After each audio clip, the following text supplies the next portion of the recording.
What would you do if the person you promised your life to was secretly planning for your death?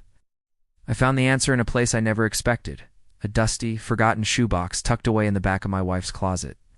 It wasn't filled with old photos or sentimental keepsakes. No, it was a handwritten contract. Her elegant cursive detailed the precise division of all my assets, my company. Our home, my entire life's work with a man I'd never even met. The date at the top was 3 years ago, just after my first minor heart scare. Her signature was right there, next to his, a man named Julian. The ink was faded, but the intent was as clear as the cold sweat breaking out on my forehead. This wasn't a will. This was a business plan for after I was gone. And as I stood there, in the quiet of our Chicago brownstone on a Tuesday afternoon, the rustle of that paper in my trembling hands was the only sound that mattered. It was the sound of my world ending and a new, colder one beginning. If you genuinely enjoy our stories, please subscribe to the channel. Tell us where you're from and what time it is right now. It's always fascinating to know how far our story flows. For weeks I lived in a fog, a ghost in my own home, watching my wife Amelia move through our life with chilling precision. She was a master of her craft. She'd float into the room, kiss my cheek, and ask if I'd taken my blood pressure medication, her voice dripping with manufactured concern. "You have to take care of yourself, my love," she'd say, her eyes sparkling with something I used to mistake for affection. Now, all I could see was the chilling avarice beneath the surface. I started to notice things I'd been blind to before. I watched her text constantly, her fingers flying across the screen, a secretive little smile playing on her lips. She started having more and more late nights with the girls and charity board meetings that stretched well past midnight. I'd find receipts from lavish restaurants on Rush Street I'd never been to for tabs that could choke a horse. The signs were all there, a trail of breadcrumbs leading to a truth I didn't want to face.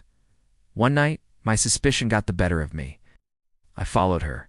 She drove her pearl-white Lexus, a car I'd bought her for our anniversary, not to some upscale bar in the Gold Coast, but to a sleek, modern condo building overlooking Lincoln Park. She walked right into the lobby without even buzzing, as if she belonged there. She was a resident. It hit me like a punch to the gut. She was living a double life, a life funded by my sweat and my misplaced trust. I had to see him, the affair partner, Julian. I saw him once, waiting for her by the valet.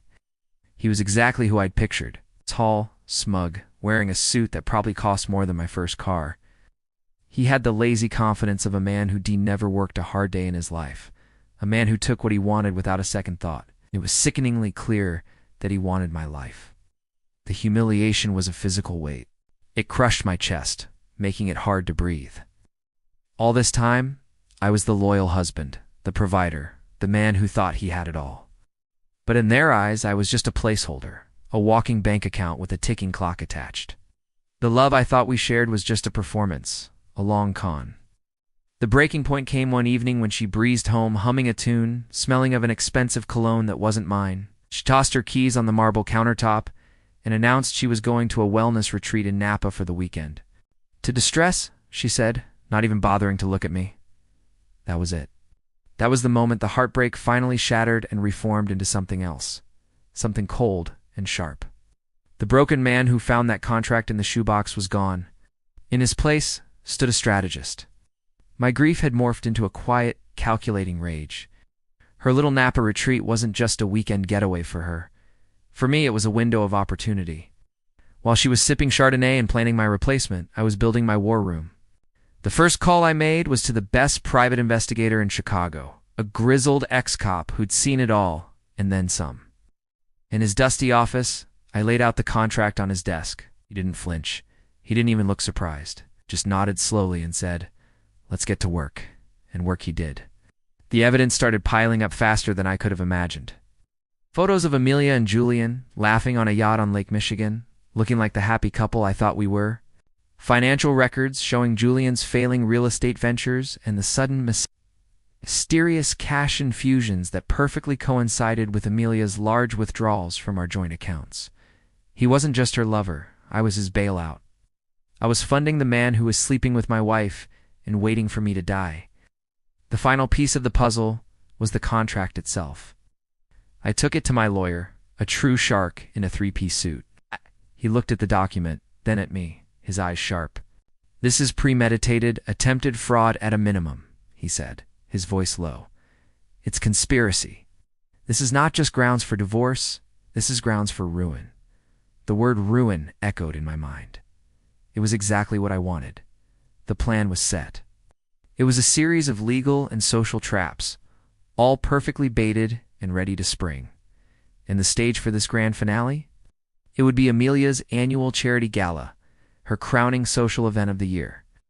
It was held at the Drake Hotel, a monument to old Chicago glamour, the perfect setting for a public downfall. She was in her element that night, gliding through the grand ballroom in a glittering gown, accepting praise for her generosity and compassion. She was the queen of her court. Julian was there, of course, lurking at the edge of the crowd, watching her like a predator sizing up its prize. Ow. He thought he was invisible. He wasn't. I waited until she was on stage, bathed in the spotlight, giving her carefully rehearsed speech about community and commitment. The irony was sickening. Then I made my move. I didn't shout. I didn't make a scene. I simply walked to the side of the stage and handed a live microphone to my lawyer, who had just arrived with 2 uniformed police officers. He tapped the mic once. A hush fell over the room of 1,000 people. "Good evening," he said, his voice calm, cool, and authoritative, commanding the attention of everyone present. "Before we continue, there's a small legal matter to address concerning the event's chairperson, Amelia Croft." And then he did it. He projected the contract, our contract, onto the massive screen behind her. Her signature, bold and clear. Julian's signature, right beside it. A collective gasp rippled through the ballroom. It was a sound I'll never forget. Amelia froze, her face a mask of pure horror. All the color drained from her cheeks. She was trapped in the spotlight, exposed.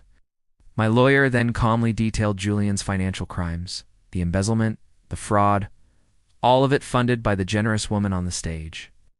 The officers walked calmly toward Julian, who looked like a cornered animal searching for an escape that wasn't there.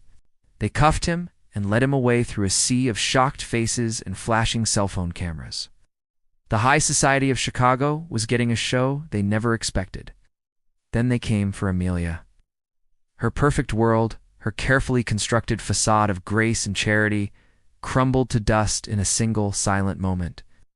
The socialites who had adored her just minutes before now looked at her with utter disgust. In the blink of an eye, she was no longer a queen. She was a pariah. The divorce was brutal and swift. The contract, along with the mountain of other evidence, made it an open and shut case. She got nothing. No house, no assets, no alimony. Her name became poison in the city. The last I heard, she was working as a cashier somewhere in the suburbs, her pearl-white Lexus and designer gowns long gone. The brownstone is quiet now. Sometimes, late at night, I walk through the empty rooms and the silence is so loud it feels like a scream. I won. I destroyed her. I took back my life. But victory feels a lot like being the last man standing in a graveyard. Thank you for listening to our story. If you've been through something that shook your world, remember, you're not alone. Talking to a friend, a family member, or a professional can make all the difference. Take care of yourselves, and we'll see you in the next one.